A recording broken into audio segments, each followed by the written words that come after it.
Buenos días. Hoy 27 de septiembre del año 2017, siendo la hora previamente señalada para llevar efecto esta audiencia, la Sala Primera de Decisión Laboral del Tribunal Superior del Distrito Judicial de Cali, Sala Laboral, se constituye al interior del edificio Otero de esta ciudad de Cali en la audiencia pública de juzgamiento 306. La sala de decisión está integrada por Carlos Alberto Carreño Raga, quien habla, y la preside junto a los magistrados Leomara del Carmen Gallo Mendoza y el doctor Hugo Javier Salcedo Oviedo. Esta audiencia se adelanta dentro del proceso laboral adelantado por la señora Margot Bedoya de Bedoya en contra de Jorge Iván Ospina, expediente que tiene radicación 76001 3105 006 2013 005 06-01. El objeto de la audiencia es dar desarrollo al recurso de apelación propuesto por la parte demandada en contra de la sentencia 069 del 24 de abril del año 2014, sentencia que fue dictada por el Juzgado Sexto Laboral del Circuito de Cali, mediante la cual se condenó en primer lugar a declarar que entre la señora Margot Bedoya y el demandado existió un contrato de trabajo. En segundo lugar, declarar probada parcialmente la excepción de prescripción y como consecuencia de lo anterior se ordenó a pagar salarios, reajuste de salario, auxilio de cesantías, intereses a la misma,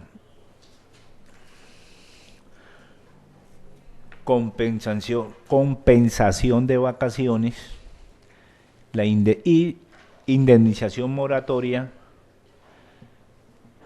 y por último pagar los aportes a favor de la demandante, los aportes de la seguridad social.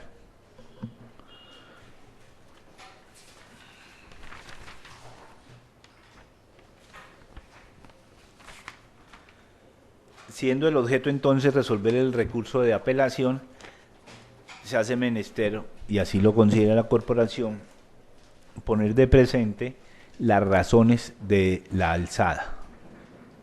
En primer lugar, se expresa no estar de acuerdo en que el extremo inicial de esa relación lo sea desde el año 2003, toda vez que se demostró la prestación del servicio de manera consecutiva a partir del año 2006, situación que lleva a solicitar se reevalúe la prueba testimonial mediante la que se logró comprobar que la demandante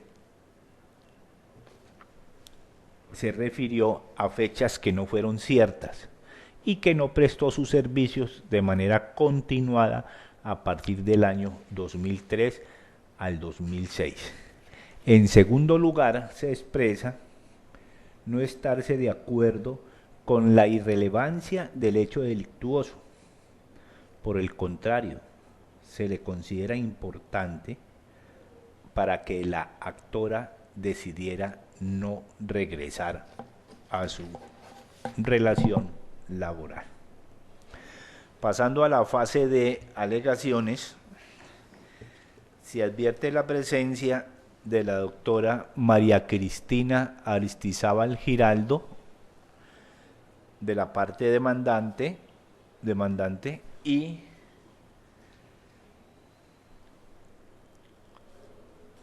la presencia del doctor Gilberto Patiño Paredes como apoderado de la demandada. Profesionales a quienes se les manifiesta que de ser cierta la intención de intervenir en esta audiencia, este es el momento oportuno, rogando sí la sala de decisión, en el caso de que a ello accedan, en lo posible dar cuenta de hechos, razones, consideraciones, tesis o anotaciones, ojalá diferentes a las que ya están en el proceso y que en este momento dentro de la audiencia se han dado a conocer. Especialmente o particularmente para que no nos ocupemos ahora de repetir todo lo que existe ya en el proceso y se conoce con anticipación. Por lo tanto, le pregunta a la apoderada de la parte demandante. No, su señoría, no es mi deseo. Gracias. La parte demandada. Muy buenos días, honorable magistrado. Brevemente quisiera hacer un pequeño resumen, pues había la consideración de sus palabras, teniendo en cuenta pues el acúmulo de trabajos que el tribunal y los magistrados actualmente tienen, de lo cual he sabido que la congestión que hay.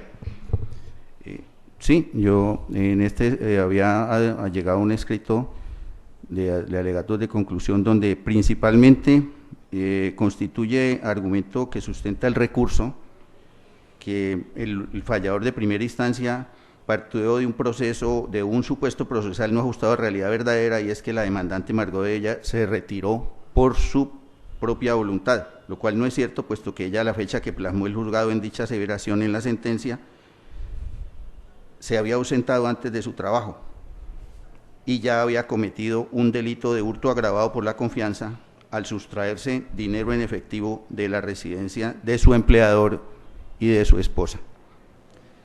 Esto conlleva a hacer hincapié de que la prejudicialidad no fue atendida debidamente por el fallador de primera instancia, caso que incide naturalmente en todo el proceso laboral que nos ocupa y en el cual también hubo algo demasiado diciente y a la vez que no lo puedo afirmar como abogado ni como persona de que haya habido mala fe, sino la ausencia de la apoderada del doctor Jorge Iván Ospina en la primera audiencia del trámite, en la primera instancia laboral, en donde se fijaba el litigio y que la importancia que tiene procesalmente en los procesos ordinarios laborales, la ausencia o la contumacia de los demandados, sobre todo el demandante.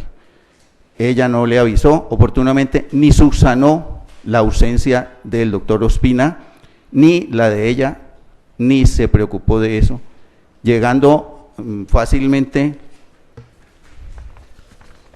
y muy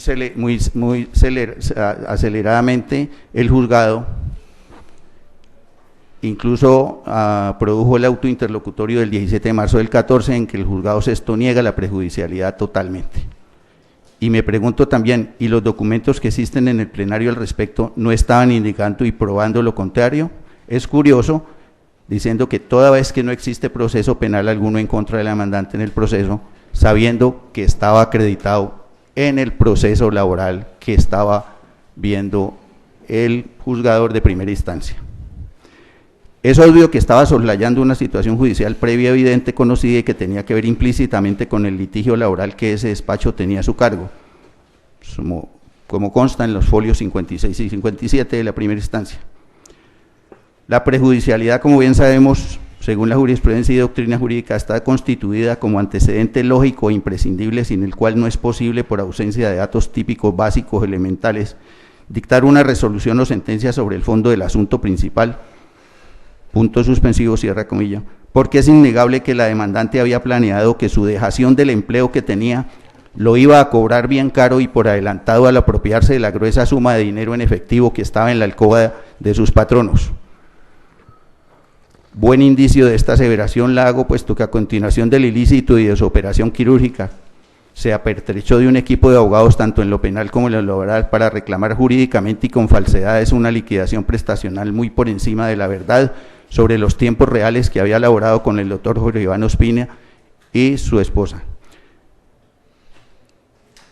Esto es fácil de comprobar, cosa que coincide con lo que usted ha mencionado, que su relación laboral desde el 2 de enero del 98 es un aserto infundado que fue desvirtuado en el recorrido procesal al ser confrontados en la audiencia por el mismo demandado.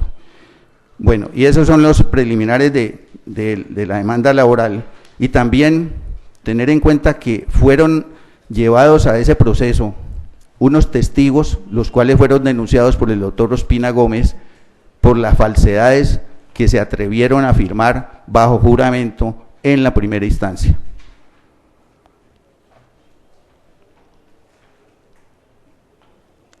Ya posteriormente, y ante la negligencia de olvido de la abogada que representó al demandado en primera instancia, al no avisarle la fecha de la susodicha primera audiencia ya aludida, tampoco asistió su abogada, dejándolo a merced de las presunciones legales que rezan en la norma respectiva.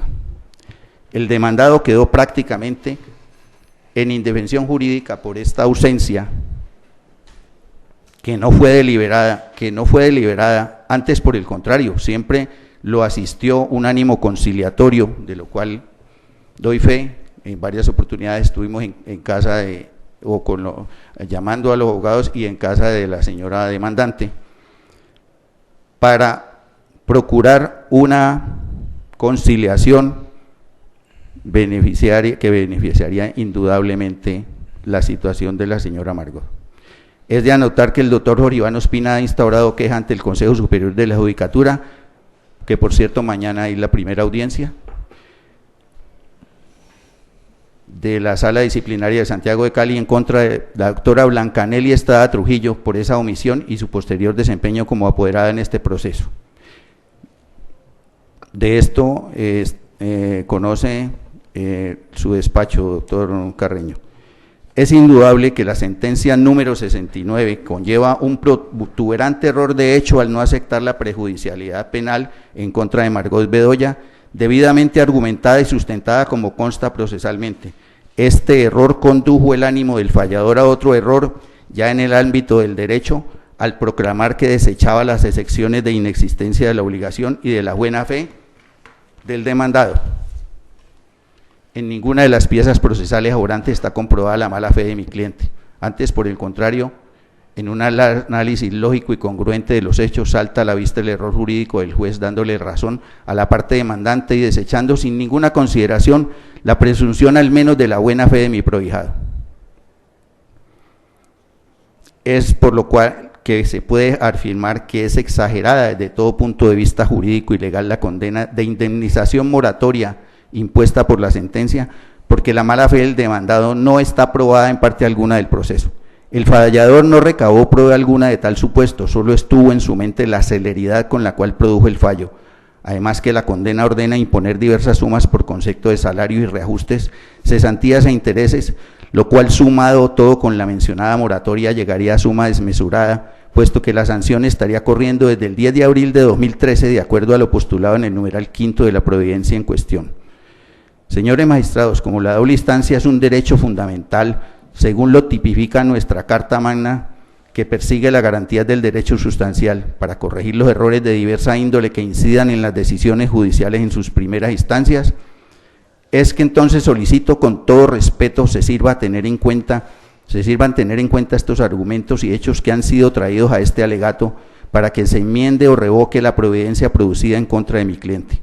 No está por demás poner en conocimiento de la honorable sala que el doctor Ospina Gómez, desde que se ha iniciado este recorrido procesal en lo laboral, siempre estuvo dispuesto a formalizar una conciliación razonable y lógica con la demandante, pero ella y sus abogados en varias ocasiones hicieron caso omiso ante cualquier ofrecimiento en tal sentido. Espero sean tenidas en cuenta todas las circunstancias de modo, tiempo y lugar y hechos que antecedieron y que se presentaron a lo largo del presente proceso laboral, que demuestran fehacientemente que el médico Jorge Iván Ospina Gómez siempre ha actuado de buena fe y sin ningún asomo de engaño de su parte ante la ley y la sociedad civil en el presente asunto. Muchas gracias. Muchas gracias, doctor. Conocido lo anterior, sigue entonces manifestar que la base fáctica y jurídica de este distanciamiento ha sido plenamente conocida y debatida.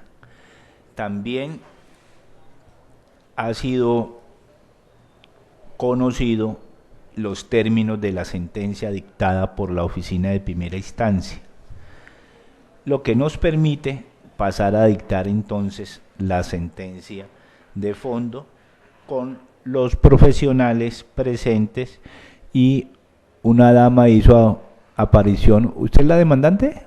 Pregunto. ¿No? Bueno, muchas gracias, tranquila. Yo que pensé que era la demandante para que... Listo. Entonces,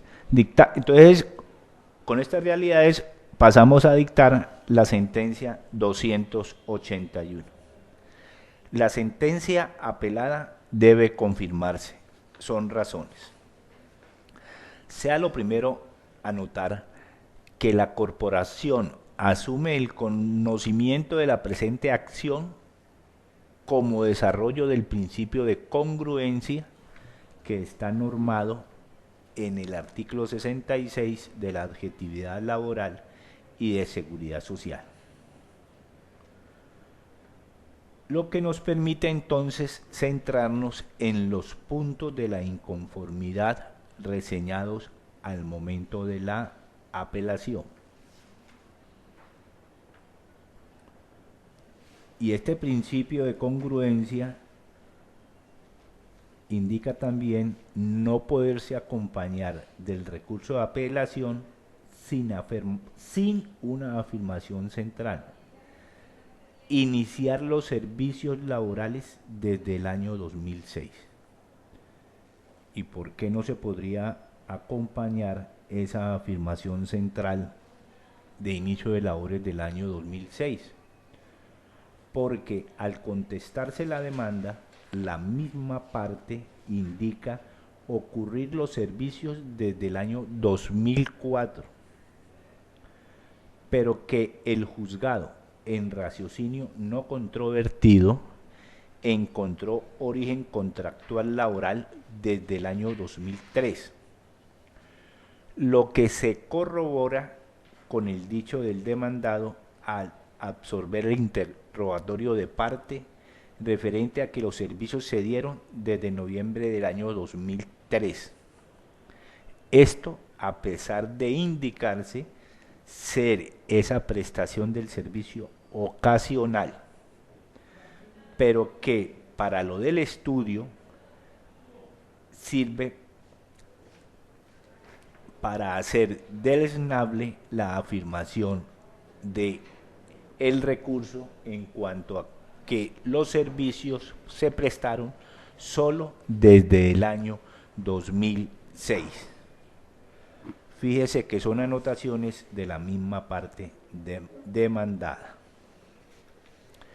En segundo lugar, corresponde examinar lo relativo a la oposición de la alzada referente a que los actos delictivos sí tienen que ver con el proceso y la relación laboral.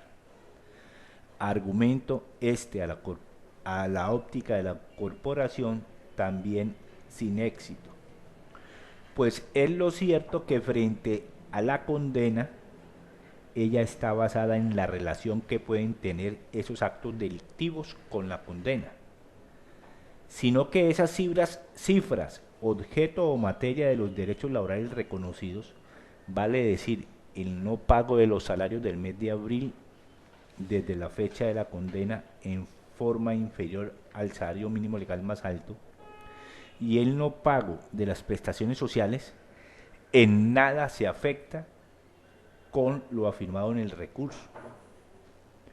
Pues es claro, conforme al artículo 250 de la Codificación Social Nacional, que indica, artículo 250, pérdida del derecho. El trabajador perderá el derecho de auxilio de cesantías cuando el contrato de trabajo termina por alguna de las siguientes causas. A. Todo acto delictuoso cometido contra el empleador o sus parientes dentro del segundo grado de consanguinidad y primero en afinidad o el personal directivo de la empresa. Segundo, estamos leyendo ese artículo 250. En estos casos, el empleador podrá abstenerse de efectuar el pago correspondiente hasta que la justicia decida. De otro lado, es importante traer a colación la jurisprudencia reiterada de la Sala Especializada de la Corte Suprema de Justicia, sentencia del 11 de marzo de 1955, sentencia del 6 de mayo de 1956 y del 25 de mayo de 1960, en torno a que esa facultad del empleador solo puede ejercerse, vale decir, dejar en suspenso el pago de las cesantías a la terminación del contrato, solo si en ese momento se anuncia o se termina la relación laboral por este motivo. Pero es de ver que en ninguna de las actuaciones, incluso en la contestación de la demanda, dentro de este proceso, se afirmó esta circunstancia. Por el contrario, se indica que la terminación de la relación laboral fue voluntaria. Es decir, no se podría adecuar la situación de este caso con la norma anterior citada. Pero además, también ha señalado la jurisprudencia que la facultad que otorga el artículo 250 de esa codificación social solo se predica respecto a las cesantías, sin que sea posible hacerla extensiva a otros derechos laborales. Prédica de la sentencia del 30 de marzo de 1957, queriendo con esto decir la corporación que en el caso no se ha comprometido la cesantía, sino que se han estudiado temas diferentes como son los salarios. Estas líneas argumentativas dejan sin piso el argumento de la apelación, pues la apreciación del derecho penal sobre la conducta de la reclamante, en este caso y para estos efectos, no tiene ninguna relación con el derecho laboral, toda vez que el contrato no feneció por esta causa. Por lo expuesto, entonces, se procederá a la confirmación de la decisión, siendo la sala consciente ahora de la existencia de una sentencia penal por el delito de hurto agravado por la confianza en contra de la reclamante, ya que, como se dijo, la pérdida de la cesantía, conforme a la jurisprudencia, opera solo si fuese el descuento por ese motivo. Por lo expuesto, la Sala Primera de Decisión Laboral del Tribunal Superior del Distrito Social de Cali, administrando justicia en nombre de la República de Colombia y por autoridad de la ley, resuelve, primero, confirmar la sentencia apelada. Segundo, costas en esta instancia a cargo de la parte demandada apelante se fijan como agencia en derecho la suma de 2 millones de pesos. No siendo otro el objeto de la presente diligencia, se termina por los magistrados Carlos Alberto Carreño Raga, Leomara del Carmen Gallo y Hugo Javier Salcedo Oviedo. Muchas gracias.